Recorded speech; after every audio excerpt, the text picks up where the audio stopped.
Nihao mes jeunes Padawan, aujourd'hui on se retrouve pour une nouvelle vidéo sur comment mincir en mangeant chez le japonais. Oui, le restaurant japonais que tout le monde adore, Sushi for Life. Dis-moi directement si jamais tu fais partie de la team sushi ou pas. En tout cas, pour ma part, j'adore les sushis et les makis et on en parle en détail aujourd'hui. Let's go! Alors pour ceux qui ne me connaissent pas, je m'appelle Thomas Jung et je décrypte tous les mythes par rapport au fitness et à la nutrition. Et aujourd'hui, on s'attaque au japonais. Oui, le fameux restaurant que tout le monde adore.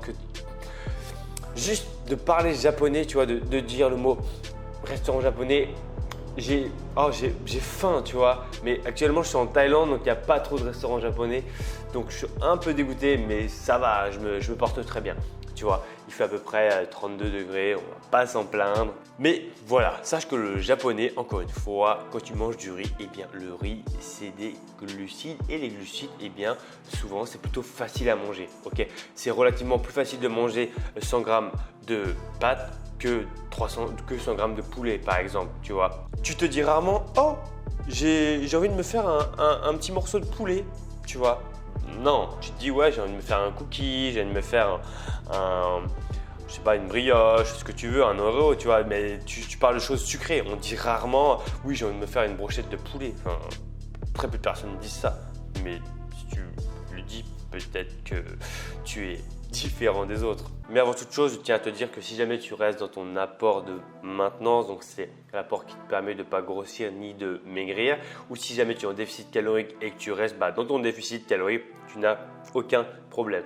Mais là, je vais te montrer pour ma part comment faire pour manger proprement, des petites astuces et un menu type à moins de 500 kcal pour éviter que tu casses la baraque et que tu culpabilises parce que tu as pris un repas à 1000 kcal sans t'en rendre compte. Alors la première astuce que je vais te donner, c'est vraiment une astuce en or et je tiens vraiment, si tu ne la connais pas, tu me le dis dans les commentaires que tu viens d'apprendre une super astuce et tu me partages en story si jamais tu vas dans un restaurant japonais. Alors l'astuce c'est très simple, sache que pour une sauce sucrée donc de soja, tu es à 70 kcal pour 100 ml. Okay, pour la sauce sucrée, tu es à peu près à 270 kcal pour 100 ml. Donc c'est juste énormissime, c'est presque 4 fois plus. Okay, donc l'astuce c'est très simple. Tu prends la sauce sucrée, tu viens avec du sucralose. Donc le sucralose c'est un édulcorant, okay, ou un autre édulcorant, peu importe. Donc tu viens avec une toute petite pincée, ok, et tu viens la mettre dans ta sauce soja. Okay. Après tu mélanges et du coup ça te fait une sauce soja sucrée sans calories. Tadadam! Merci Thomas, merci pour ce fameux conseil en or. Donc une fois que tu as appliqué ce super conseil, là je vais te donner les pires aliments que tu puisses prendre pour tout simplement perdre du poids ou avoir un restaurant japonais qui tienne ta diète. Bien sache une chose, c'est que tout ce qui est brochette, là autant te dire que si tu pars sur des brochettes bœuf fromage, tu es à peu près à 180 kcal. Si jamais tu pars sur des brochettes de boulettes de viande, etc., tu es à peu près à 180 kcal et pour les brochettes de poulet à peu près à 120. Donc pour deux brochettes, juste deux. Ça veut dire qu'avec 6 brochettes bœuf fromage, tu peux être à 600 kcal, ce qui est juste énormissime. Okay, à savoir que en plus, la qualité n'est pas au rendez-vous. Donc voilà, je te déconseille vraiment de manger ce type d'aliment-là parce qu'en plus aussi, souvent ils rajoutent un petit coup de pinceau de sauce sucrée, tu vois, pour que c'est un meilleur goût. Donc là, encore une fois, ça je ne le compte pas à l'intérieur, mais tu peux rajouter des calories. Donc attention par rapport aux brochettes qui sont hyper caloriques. Ensuite, par rapport aux calories, bon, le must du must, c'est les sushis. Les sushis, 6, tu es à peu près à 300 kcal. Ensuite, ce qu'il faut que tu retiennes, c'est que plus ton poisson, plus l'aliment que tu vas manger, il est gras, donc comme le thon ou le saumon, plus ce sera riche en calories. Okay, donc si tu prends l'exemple de crevettes ou d'avocat ou de saumon ou encore de thon, eh bien la différence est juste énorme. Par exemple, si tu pars sur des makis à la dorade, tu es à peu près à 80 kcal. Si tu pars sur des makis au thon, tu es à peu près à 130 kcal. Donc voilà, la différence se creuse énormément. Donc si jamais tu veux privilégier, on va dire une diète plutôt light, dirige-toi plutôt vers les trucs un peu moins gras. Donc en gros, pars pas sur du saumon, du thon, de l'avocat à donf, quoi. Sinon là tu vas avoir des calories qui vont limite exploser. Ensuite, pour 5 sashimi, tu es à peu près à 150 kcal, ce qui est plutôt raisonnable. Et bon, le saumon est hyper bon pour la santé parce que c'est une super source d'acides gras. Donc, c'est très bon pour le système ici, donc dans ta tête. Ok, donc aussi pour la production d'hormones. Encore une fois, pour ceux qui ne savent pas, les lipides, c'est hyper anabolique. Et pour les femmes, c'est hyper important pour tout ce qui est hormones, etc. Donc, pour la bonne santé d'une femme, tout simplement. Donc ensuite, pour 6 California au saumon, tu es à peu près à 220 kcal. Ok, donc ça va, c'est plutôt pas mal, mais voilà, ça va. Et après, bon, pour les gyoza, sache une chose, oui, les fameux gyoza, je sais que tu les adores.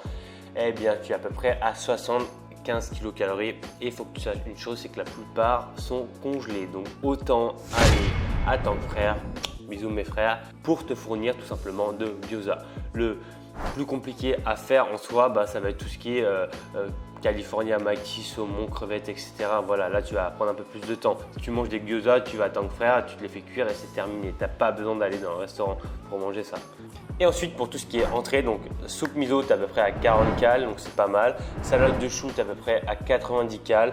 Wadame, donc la salade d'algues, tu es à peu près à 90 cal aussi. Et pour la salade d'edamame, ou si je ne me trompe pas, tu es à peu près à 120 cal. Donc bon, voilà, ça reste des bons aliments, donc voilà. Donc au final, je vais te partager un petit menu de 500 kcal que moi j'affectionne particulièrement. Donc en premier aliment, tu vas avoir soupe miso, salade de chou ou salade wakame, peu importe. Okay, donc là, tu es plutôt pas mal. Ensuite, tu peux partir sur 2 sushis crevettes à peu près à 75 kcal, 2 sushis macro 80 kcal, donc le macro est une super source d'acides gras, donc allez-y. Moi là, j'ai pas la chance d'en manger, donc allez-y, mangez-en pour moi en tout cas. Et ensuite, pour terminer, le best, 6 California saumon. Pour moi, c'est juste, j'adore Pour moi, c'est mon préféré. Après, je sais pas toi, qu'est-ce qui est ton préféré, mais dis-le moi en commentaire. Mais voilà, là, tu es sur un menu à moins de 500 kcal. Donc, tu peux te faire plaisir. Mais encore une fois, par contre, quand tu manges un japonais, pense à ne pas passer ton temps à parler et à regarder ce que tu manges et à pas faire ouais, très intéressant ta vie. Oh, j'ai tout mangé. Tu vois, ça c'est la pire chose à faire pour niquer tes calories tout simplement. Parce que si tu ne te rends pas compte de ce que tu manges, eh bien déjà tu perds une grosse partie de tes calories parce que on va dire la connexion cerveau-aliment est hyper importante. Donc si tu sais ce que tu manges, déjà tu manges beaucoup moins. Autre chose importante, c'est que si jamais tu vas dans un buffet à volonté, je te conseille plutôt de te diriger vers les buffets où il y a une carte, donc c'est toi qui choisis, plutôt qu'un buffet où tu vois énormément d'aliments. Pourquoi? Très simplement, c'est un phénomène psychologique qui fait que plus tu vois des aliments, plus tu as envie de manger. Et ça, si jamais tu veux en savoir plus sur ces hacks-là, je t'en parle en détail dans mon programme Mincir sans cardio où je te donne toutes les techniques, toutes les astuces pour perdre du poids, tout ce que je ne dis jamais sur Instagram. Donc si jamais tu peux faire un petit tour juste en dessous. Et du coup, je pense que j'ai fait le tour de cette vidéo. Donc j'espère qu'en tout cas, ça t'aura plu et que tu auras appris à manger proprement au japonais, notamment la petite astuce pour la sauce sucrée. Donc voilà, en tout cas, merci d'être de plus en plus nombreux à me suivre ici. Et moi, je te dis à bientôt. Mais avant ça, télécharge mes 7 astuces pour perdre du poids juste en dessous. Pense à m'envoyer un maximum de soutien. C'est vraiment hyper important. Et moi, je te dis du coup à bientôt. D'ici là, porte-toi bien. Ciao. Alors, si tu ne l'as pas déjà fait, pense à t'abonner sur le petit bouton qui est juste ici et activer la petite cloche pour recevoir toutes mes prochaines vidéos en exclusivité. Et voici ma dernière vidéo. Allez, je te dis à bientôt. Ciao.